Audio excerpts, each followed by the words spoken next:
আসসালামু আলাইকুম। My school Bangla টিউটোরিয়ালে সিএসএল ট্রেনিং এর পক্ষ থেকে স্বাগত জানাচ্ছি। আমি মেহরাব হোসেন। তো আজকের টিউটোরিয়ালে আমরা দেখব যে একটা টেবিলে কিভাবে ডাটা ইনসার্ট করতে পারি। তো গত টিউটোরিয়ালে আমরা দেখছিলাম যে কিভাবে আমরা একটা ডাটাবেস বানাতে পারি এবং সেই ডাটাবেসের আন্ডারে আমরা একটা টেবিল কিভাবে বানাতে পারি। তো আমরা যদি টেবিলটাকে ওপেন করি তাহলে দেখব যে টেবিলের মধ্যে কোনো ডাটা ইনসার্ট করা নেই। তো আজকের টিউটোরিয়ালে আমরা এটাই দেখব যে এই টেবিলে আমরা কিভাবে ডাটা ইনসার্ট করতে পারি, তবে সেটা এসকিউএল কমান্ডের মাধ্যমে। যে আমরা এখানে ইনসার্ট বাটনে ক্লিক করে ডাটা ইনসার্ট করব না, আমরা এসকিউএল কমান্ডের মাধ্যমে ডাটাটা ইনসার্ট করব। তো আমরা এসকিউএল কমান্ডটা যদি একটু দেখতে চাই তাহলে এখানে দেখতে পারি যে ডাটা ইনসার্ট করার জন্য আমাদের একটা কোড লিখতে হবে, সেটা হচ্ছে ইনসার্ট ইনটু। এরপরে লিখতে হবে আমার টেবিলের নেম, যে আমি কোন টেবিলে আসলে ডাটা ইনসার্ট করতে চাচ্ছি। এরপরে এখানে লিখতে হবে যে আমার কলামের নেম, যে আমার টেবিলে কতগুলো কলাম আছে, আমি কোন কোন কলামে ডাটা ইনসার্ট করতে যাচ্ছি। এরপরে আমি জাস্ট ভ্যালুগুলো দিয়ে দিতে পারি যে আমি কোন ভ্যালুগুলো এই কলামে ডাটা ইনসার্ট করব। তো যাই হোক, আমরা প্র্যাকটিক্যালি একটু কাজ দেখি। তো যেহেতু আমরা এসকিউএল কমান্ডের মাধ্যমে ডাটা ইনসার্ট করব, তো সেক্ষেত্রে আমরা এসকিউএলে ক্লিক করতে পারি এবং এসকিউএলে ক্লিক করার আগে আমরা দেখব যে আমাদের ডাটাবেসটা সিলেক্টেড অবস্থায় আছে কিনা। কারণ আমরা যে টেবিলে ডাটা ইনসার্ট করব সেটা অবশ্যই কোনো না কোনো ডাটাবেসের আন্ডারে থাকবে। তো আমাদের যেহেতু ডাটাবেস যে নেমটা হচ্ছে যে টিউটোরিয়াল 1, তো সেক্ষেত্রে আমরা এটার উপর একটা ক্লিক করলাম, আমাদের ডাটাবেসটা সিলেক্টেড আছে। এবার আমরা এসকিউএলে ক্লিক করতে পারি এবং এখানে আমরা কমান্ডটা লিখব।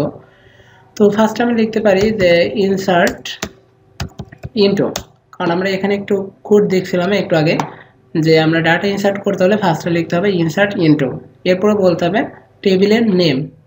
তো আমরা কোন টেবিলে ডাটা ইনসার্ট করব, আমাদের যে টেবিলে ডাটা ইনসার্ট করব সেই টেবিলের নেমটা ছিল স্টুডেন্ট। তো আমরা এখানে দিতে পারি ইনসার্ট ইনটু স্টুডেন্ট। এরপর আমি ফার্স্ট ব্র্যাকেট ওপেন করলাম এবং ক্লোজ করলাম। এর মধ্যে বলে দিতে হবে যে আমরা স্টুডেন্ট টেবিলে কোন কোন কলামে ডাটা ইনসার্ট করব। তো মেবি আমাদের স্টুডেন্ট টেবিলে 3টা কলাম ছিল, একটা ছিল আইডি, আর একটা কলাম ছিল নেম, আর একটা কলাম ছিল রোল। এখানে আমরা কলামের নেমগুলো দিলাম। আমরা যদি স্ট্রাকচারটা একটু দেখতে চাই তাহলে আবার দেখতে পারি যে ইনসার্ট ইনটু, তারপর আমরা দিতে পারবো টেবিলের নেম। তো আমরা এখানে সেই কাজটাই করছি যে ইনসার্ট ইনটু কোন টেবিলে ডাটা ইনসার্ট করব, স্টুডেন্ট। এরপরে ফার্স্ট ব্র্যাকেটের মধ্যে দিচ্ছি কলামের নেম, যে আমরা আইডি নামক কলামে ডাটা ইনসার্ট করব, নেম নামক কলামে ডাটা ইনসার্ট করব এবং রোল নামক কলামে ডাটা ইনসার্ট করব। এরপর যদি আমরা একটু দেখি যে ভ্যালু নামক একটা কিওয়ার্ড লিখতে হবে এবং ফার্স্ট ব্র্যাকেট শুরু শেষ এর মধ্যে আমাদের ওই ভ্যালুগুলো দিতে হবে, যে আমি এখানে যে কলামগুলো আছে এই কলামগুলোতে কোন ভ্যালুগুলো দিব সেই ভ্যালুগুলো দিতে হবে। তো আমরা এখানে একটু যাই, এখানে আমরা কিওয়ার্ডটা লিখতে পারি ভ্যালুজ, ফার্স্ট ব্র্যাকেট শুরু করলাম এবং শেষ করলাম, এর মধ্যে আমি দিতে পারি ডাটাটা। তো এখানে দেখি যে আমাদের আইডি আছে, আইডিটাকে যদিও আমরা অটো ইনক্রিমেন্ট করে দিয়েছিলাম, তারপর আমরা আইডিতে একটা ভ্যালু দিতে পারি। তবে এই আইডি কলামে ভ্যালুটা দেওয়ার আগে আমাকে একটু চিন্তা করতে হবে যে আমি যখন আইডি নামক কলামটা ক্রিয়েট করছি তখন এটার একটা ডেটা টাইপ ছিল, আমরা ডেটা টাইপটা আসলে কি দিয়েছিলাম। তো আমি যখন টেবিলটা বানিয়েছিলাম তখন আইডি নামক এই কলামের ডেটা টাইপ দেওয়া ছিল ইন্ট, মানে ইন্টেজার। তো যদি ইন্টেজার হয় তাহলে আমি এখানে অবশ্যই একটা ইন্টেজার ভ্যালু দিতে পারবো। যদি মনে করি যে আমার যে কলাম আছে কলামের ডেটা টাইপটা আমি ওই সময় ইন্টিজার দিছি, কিন্তু এখানে আমি যদি এরকম কোনো একটা ভ্যালু দিতে চাই তাহলে নেবে না। কেন নেবে না, যে এটা হচ্ছে আমার স্ট্রিং টাইপ ভ্যালু, কিন্তু আমি কলামটা বানানোর সময় বলছি যে এটা আমার ইন্টিজার টাইপ।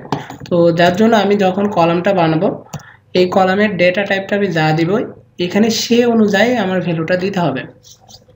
তো এখানে আমরা আইডি দিলাম 1, এরপর আমাদের দিতে হবে নেম, যে আমাদের নেম নামক কলামে আসলে কোন ভ্যালুটা ইনসার্ট হবে। আমরা এখানে কমা দিয়ে একটা নেম দিয়ে দিতে পারি।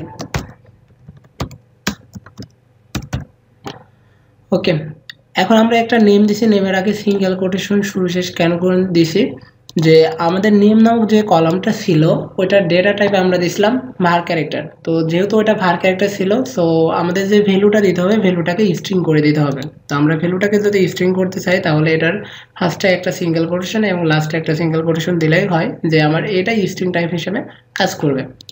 তো এরপর আমরা দেখি যে রোল নাম্বারটা কি দিব।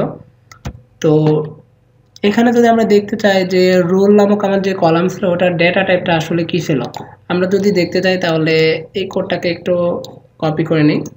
যে আমি এখানে টেবিলে যাই, স্ট্রাকচারে গেলেই আসলে দেখাবে।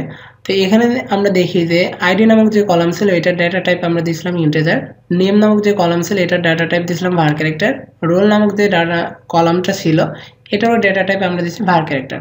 তো সেক্ষেত্রে দেখি যে এবার আবার একটু স্কুল কমান্ডে যাই, আমরা যে কোডটাকে কপি করছিলাম ওটাকে পেস্ট করলাম। তো যেহেতু এটা ইন্টিজার টাইপ ছিল আমরা ইন্টিজার ভ্যালু দিয়েছি, নেম নামক কলাম যেটা ছিল এটা হচ্ছে var ক্যারেক্টার, যার জন্য আমরা এখানে স্ট্রিং টাইপের ভ্যালু দিছি। এখন এখানে যে রোল নামক কলাম আছে সেটাও কিন্তু আমরা দিছিলাম var ক্যারেক্টার। তো যেহেতু এটা var ক্যারেক্টার ছিল ভ্যালুটাকে দেওয়ার সময় যে আমি রোল নাম্বার এইভাবে দিতে পারবো না, কেন পারবো না, যেহেতু আমার এই কলামের ডেটা টাইপটা দেওয়া আছে var ক্যারেক্টার, সো আমাকে এখানে সিঙ্গেল কোটেশন শুরু শেষ এর মধ্যে আমার রোল নাম্বারটা দিতে হবে। তো এখানে দেখি যে আমাদের কোডগুলো কিন্তু অলরেডি লেখা শেষ, যে ইনসার্ট ইনটু একটা টেবিলের নেম, আমরা স্ট্রাকচারের সাথে একটু মিলে দেখতে পারি যে ইনসার্ট ইনটু এরপর আসবে টেবিলের নেম। তো আমরাও এখানে দিছি ইনসার্ট ইনটু টেবিলের নেম, টেবিলের নেমটা হচ্ছে স্টুডেন্ট।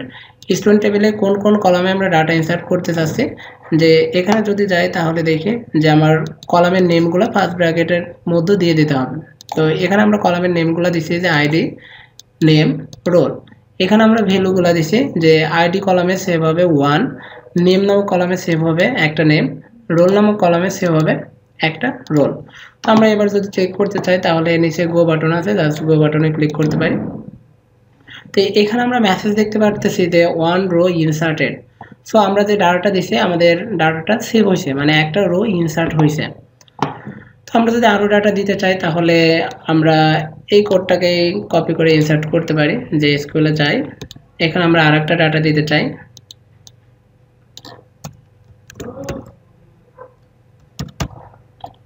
এখানে আমরা রোল নাম্বারটা একটু চেঞ্জ করে দিতে পারি।